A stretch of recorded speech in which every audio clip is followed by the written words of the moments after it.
සතියේ බදාදා දවස නිවාඩු දවසක්ලු රාජ්‍ය සේවකයන්ට. නමුත් ශ්‍රී ලංකා ගමනාගමන මණ්ඩලයේ ඩ්‍රයිවර්ලා කොන්දොස්තරලා ඇතුළු සේවිකාවන්ට නිවාඩු නැහැ. ඉරිදත් වැඩ, සෙනසුරාදාත් වැඩ, පෝයත් වැඩ. අලුතෙන් ආපු බදාදත් වැඩ. කමක් නැහැ වැඩ කරාට. මහ ජනතාවට සේවාව දෙන්න එපයි.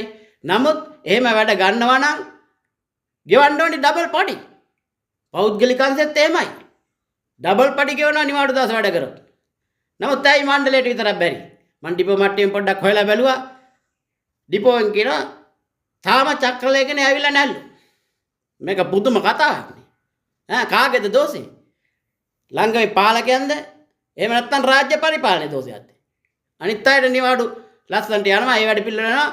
කොයි පාටින් ආවත් බලයට ආවත් ළංගමේට කුඩම්මගේ සැලකිලි. මේක හරියද? ළංගමේ ඩ්‍රයිවරයි කොන්දොස්තරයි කියන්නේ සියලු රාජ්‍ය සේවකයෝ ලංකාවෙම නිදි කරවලා අන්තිමට නිදාගන්නේ ළංගමේ ඩ්‍රයිවරයි කොන්දොස්තරයි.